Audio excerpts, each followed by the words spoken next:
السلام عليكم ورحمة الله وبركاته. ازيكم عاملين ايه؟ طبعا كلنا بنبقى متحمسين او قلقانين لما نبدأ حاجة جديدة في حياتنا او نخش مرحلة جديدة في حياتنا، واما المرحلة الجديدة اللي كلنا داخلينها دلوقتي وهي الجامعة، والقلق ده بيبقى نتيجة لعدم معرفتنا بالشيء ده، اللي هو انا هنجح فيها ولا لا؟ طب انا اخترت صح ولا لا؟ كل الاسئلة دي طبيعية وبتحصل عند كل الناس، بس في شوية نصايح اهم من دي كلها كنت نفسي حد يقولها لي اول ما دخلت الجامعة. خليك معايا في الفيديو ده لانك هتسمع نصايح لو عملت بيها هتفرق معاك جدا جدا في حياتك. النصيحة الاولى وهي ان الجامعة فعلا اسرع مرحلة هتعدي عليك. في البداية وانت داخل الجامعة هتحس ان 4 سنين دي كتيرة، بس بجد هتيجي عليك فترة وهتلاقي نفسك في سنة رابعة وبتحضر للجيش. فبجد اهم نصيحة ما تستكترش ال4 سنين دول وحاول تعيشهم كلهم بكل تفاصيلهم. النصيحة التانية ممكن تلخبطك شوية عن الأولى وهي إنك هيكون معاك وقت كتير. طب إزاي هتقول لي ما تستكترش ال4 سنين وفي نفس الوقت بتقول لي ده وقت كتير؟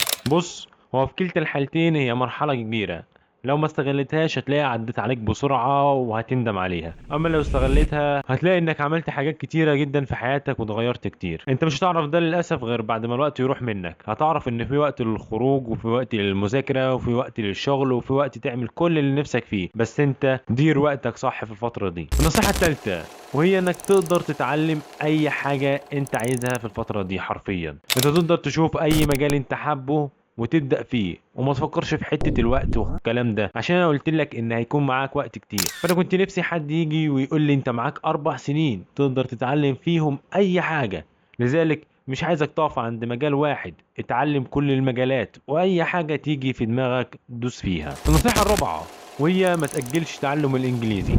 اوعى ثم اوعى تأجل حاجة عامة، مش الانجليزي بس. انا عايزك من اول سنة في الكلية ابدأ اتعلم كل حاجة ناقصاك، واوعى تسوح نفسك بحتة ان لسه طالع من ثانوية عامة وتعبان من المذاكرة ومش قادر. لا، انا عايزك من اول سنة تبدأ، لانك بجد معك وقت تقدر تتقن فيه الانجليزي وكمان تتعلم اي حاجة بجانبه انت عايزها.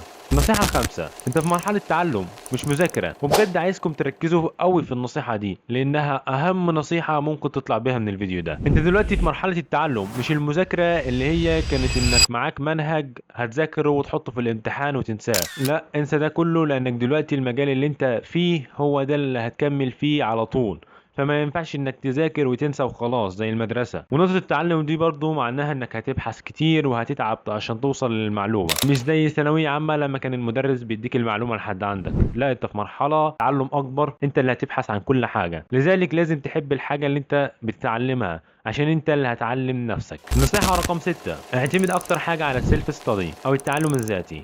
كل حاجة دلوقتي بقت متوفرة على الانترنت، وحرفيا بضغطة زرار تقدر توصل لكم هائل من المعلومات. ولو عندك بقى القدرة على الالتزام يبقى مش شرط تنزل تاخد كورسات وتدفع فلوس كتيرة، مع انك تقدر تتعلم كل حاجة لوحدك. وزي ما قلت لك في النصيحة اللي قبل دي ان انت اهم حاجة ان انت هتتعلم فهتبحث كتير، فالبحث الكتير ممكن يعودك على السيلف ستادي ويطور من نفسك. النصيحة السابعة اللي كنت نفسي حد يقولها لي وانا داخل اولى جامعة وهي ابدأ في العمل الحر من أول سنة، وحاول تكسب فلوس عشان تحس إن عندك فاليو بتقدمها، ودايما ما تخافش من التجربة وادفع نفسك في كل مجال وفي أي شغلانة، وما تنتظرش إنك تكون بيرفكت في الشغل اللي أنت عايز تبدأ فيه ده. خش على موقع العمل الحر وشوف إيه الشغل المطلوب وتعلمه وقدم على أي فرصة تجيلك. خش على اليوتيوب وابحث عن أي حاجة عن العمل الحر، هتلاقي ريسورسز كتيرة جدا بيتكلموا عن الموضوع ده. النصيحة الثامنة، حاوط نفسك بناس شبهك ونفس تفكيرك. النصيحة دي مهمة جدا، لانك لو لقيت الصحبة اللي شبهك ونفس الاهتمامات بتاعتك صدقني ده هيوفر عليك كتير جدا وهيخليك توصل للي انت عايزه بشكل اسرع مما تتخيل. ابعد عن الناس اللي بتحطمك